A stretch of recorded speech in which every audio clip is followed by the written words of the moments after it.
प्यारे तलबा, आज हम उर्दू पढ़ेंगे जमाते नहुम।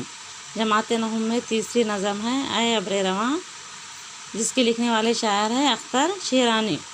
अख्तर शिरानी की नज़म मुकम्मिल हो चुकी है। अब हम हिस्सा पढ़ेंगे छठवां हिस्सा। छठवां हिस्सा यानी सवालात के जवाबात और लफ्ज़ियात वगैरह पढ़ेंगे आज।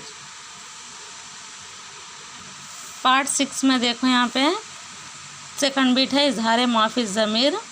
तख्लीकी सलाहियत का इजहार में अलीफ ज़ैल के सवालों के मुख्तसर जवाबात लिखिए। यहाँ पे पहला, दूसरा, तीसरा, चौथा सवालात है, इसके सवालात के जवाबात लिखना है। इसी तरह बे है, यहाँ पे बे में क्या है, ज़ैल के सवालों के जवाबात तफसील से लिखिए। तफसील से यानी जो आप लोग ऐ अब्रे रवां नज़म पढ़ाई थी ना, मैं आप लोगों भी अच्छी तरह 1-2 मरतबा पढ़ना है। पढ़ के इस नज़म का खुलासा अपने अल्फाज में लिखिए, यानी अपने अल्फाज में बताओ आप लोगों नज़म को पढ़ने के बाद आप लोगों को क्या समझ में आया। जैसा वैसा सेम मत लिखो, आप लोगों को नज़म पढ़ने के बाद अपने अल्फाज का इस्तेमाल करना।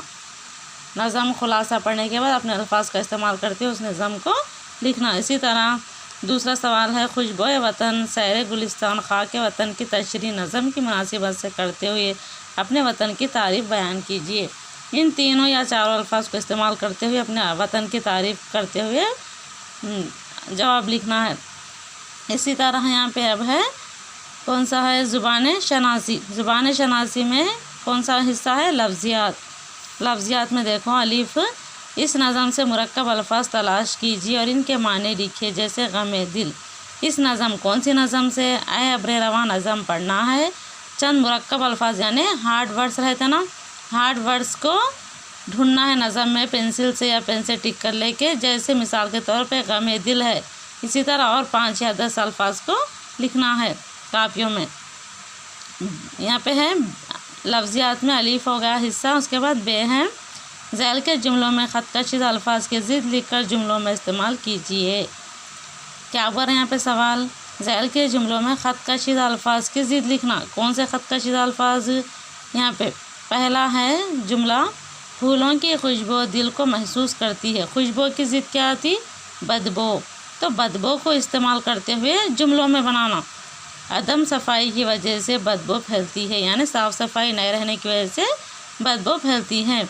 इसी तरह एक मिसाल बोलिए आप लोगों, दूसरा, तीसरा, चौथा, पाँचवा आप ही करना है।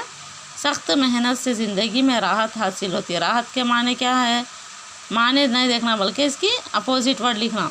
तीसरा, अपनी ज़ुबान को हमेशा काबू में रखना चाहिए। काबू को अंडरलाइन किया गया है, उसका ज़िद लिखना है, अपोजिट वर्ड्स। इसी तरह 4th वन है, बाहर का मौसम बहुत हसीन लगता है।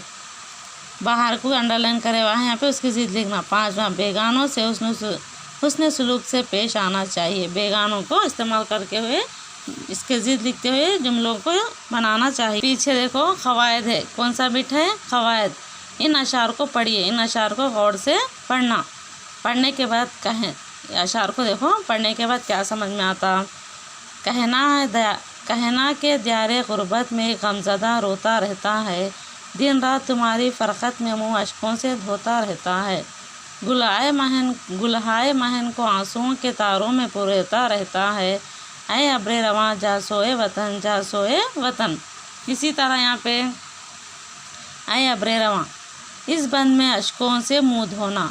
इस बंद में किससे मुँह धोना, अश्कों से मुँह धोना। किस में लिखे हुआ है ये अश्कों से मुँह धोना, यहाँ पे है देखो दूसरे, ये अशार के दूसरे जुमले में। इसी तरह और आंसुओं के तार पुरोना। आंसुओं के तार पुरोना कहाँ है, यहाँ पे तीसरे अशार में। पहला, दूसरा, तीसरा, 4 है यहाँ पे। तो दूसरे में क्या है, अश्कों से मुँह धोना। तीसरे अशार में आंसुओं के तारों को पुरोना।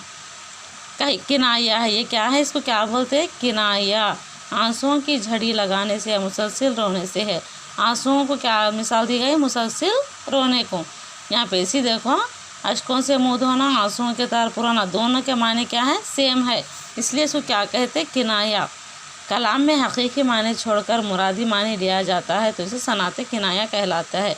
अश्कों से मुँह धोना, आंसुओं के तार पुराना, दोनों के माने सेम है। यहाँ पे कलाम में हकीकी मानों को छोड़कर मुरादी माने लिया जाता है, इसको क्या कहते हैं, सनते किनाया कहते हैं।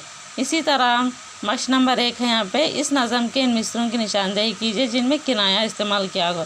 इस नज़म में ऐसे अल्फाज अशारों की निशानदेही कीजिए, मिसरे रहते ना जुमलों को, जिसमें सनत किनाया शामिल होना चाहिए। आज ये तीसरा नज़म आया बरवा मुकम्मल हो चुका है। इंशाअल्लाह हम कल चौथा सबक शुरू करेंगे।